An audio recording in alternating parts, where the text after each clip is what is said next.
Shalom to you all.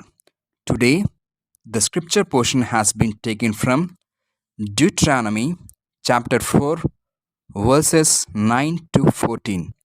Deuteronomy chapter 4, verses 9 to 14.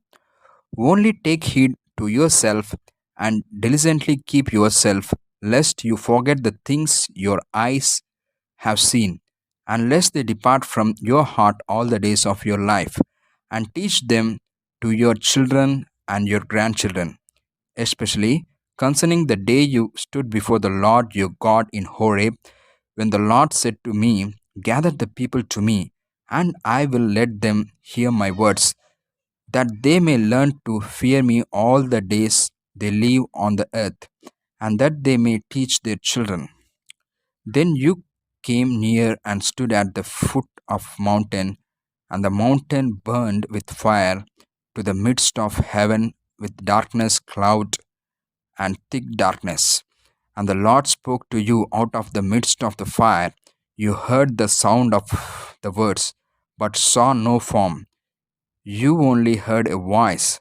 So he declared to you his covenant which he commanded you to perform, the 10 Commandments, and he wrote them on 2 tablets of stone. And the Lord commanded me at that time to teach you statutes and judgments, that you might observe them in the land which you cross over to possess. Shalom to you all, my dear brothers and sisters. Today we are discussing about the chapter from Deuteronomy chapter 4 from verses 9 to 14. Without the ability to see their grandchildren in person due to risk of infection, many grandparents sought new ways of connecting during the COVID-19 pandemic. A recent survey showed that many grandparents adopted texting and social media as a means to maintain their precious bond with their grandchildren. Some even worshipped with their extended families by video call. One of the most wonderful ways parents and grandparents can influence their children is by passing down the truths of scriptures. In Deuteronomy 4, Moses charged God's people to not forget the things they had seen about God or let them fade from their hearts. He went on to say that sharing these things with their grandchildren and their children would enable them to learn to revere Him and to live according to His truth in the land He was giving them. The relations God gives us with our families and friends are certainly meant to be enjoyed.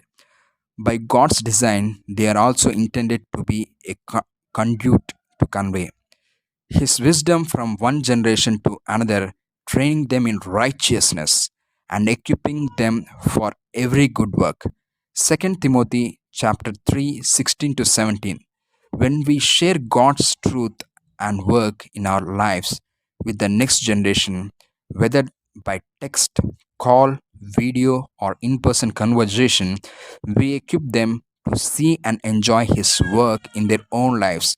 I am repeating again, when we share God's truth and work in our lives with the next generation, whether by text, call, video, or in person conversation, we equip them to see and enjoy His work in their own lives. Thanks, thanks for listening to the God's words. Shalom to you all.